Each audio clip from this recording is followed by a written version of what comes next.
So you've got Australia on your mind. Awesome. You are in exactly the right spot. In this explainer, we are going to walk through the subclass 601 Electronic Travel Authority, or as most people call it, the ETA. We're going to take what can feel like a really complicated process and just make it a simple, clear, step-by-step guide. Right? You're picturing it now. The beaches, the cities, the incredible wildlife. That's amazing. But hey, before you start packing your bags, there's this one tiny but super important digital hoop you've got to jump through first. Think of this ETA as your official key to unlock the door to Australia, and getting it right is the very first step to an unforgettable trip. Okay, so what exactly is an ETA? The easiest way to think about it is like an official permission slip that gets digitally attached to your passport.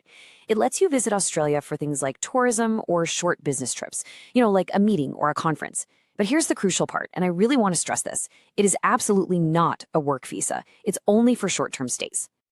To make this super easy to follow, we've broken the whole thing down into a few simple sections. We're going to cover what you need before you apply, walk through the application itself, talk about what happens after you hit submit, understand the final outcome, and then we'll wrap it all up with a critical checklist.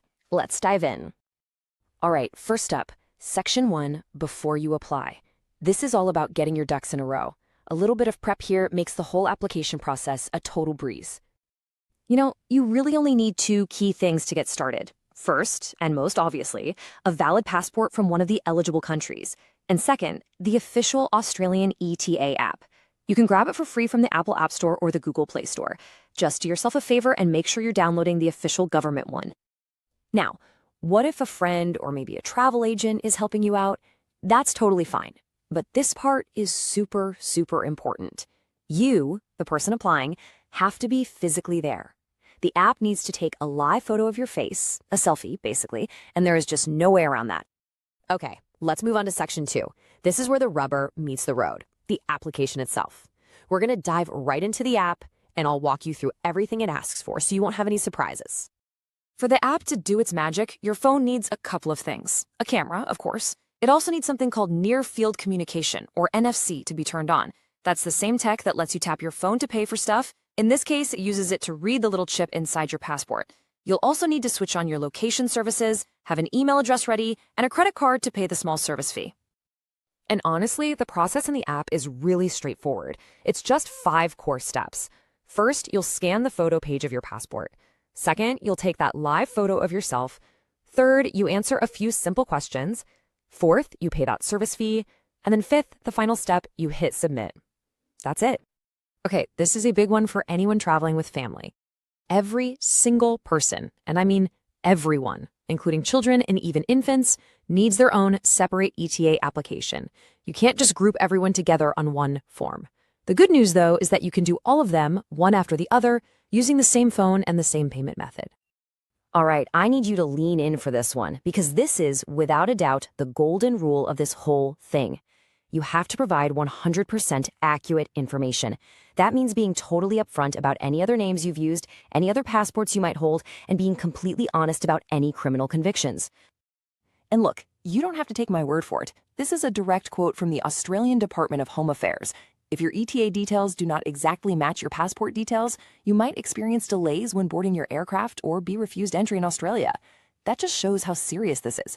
Triple check everything before you submit. And here is probably the single best tip we can give you, and it comes straight from the department. Please, do not book your flights, do not book your hotels until you have that official email saying your ETA is granted. Most applications are fast, but delays can and do happen, and the last thing you want is to be out of pocket. Okay, deep breath. You've hit submit. Now we're in Section 3, the after you apply part. This is mostly just about knowing what to expect while you wait, so you don't have to stress. Look, for most people, the decision comes back almost instantly. It's a really fast system. But, and this is a big but, sometimes it takes a little longer. If you don't hear back right away, please don't panic. It does not automatically mean there's a problem. So you might be wondering, what could cause a delay? Well, the official reasons are usually pretty straightforward. It could be a simple mistake on the form, or maybe they just need a bit more information from you. Sometimes it's just hard for them to verify your details, or if you've declared a criminal conviction, that application will always need a closer look. No matter what happens, the final decision will show up in your email.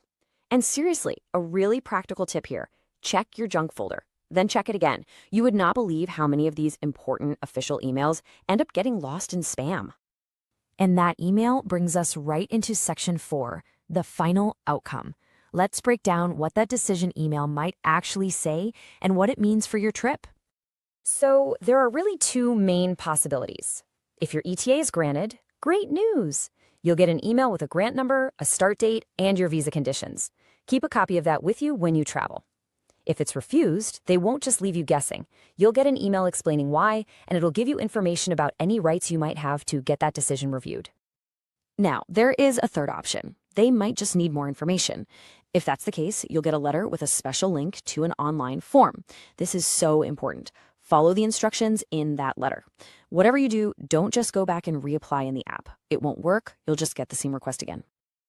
Whew, we've gone through a lot, right? So for our last section, let's just boil it all down to the essentials. A final, critical checklist to make sure you get this right and have a stress-free application. Okay, here we go. Your final do's and don'ts. Do, double-check that every single letter and number matches your passport. Do, be there in person for that live photo. Do, answer every question with 100% honesty. And on the other side, don't book those flights until your ETA is approved, and don't reapply in the app if they ask for more info. Just follow the instructions they give you. And that's really it. It's as simple as that.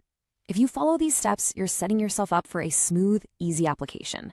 So really, the only question left is, once you get that email, once that ETA is secured, what's the very first thing you're going to do on your Australian adventure?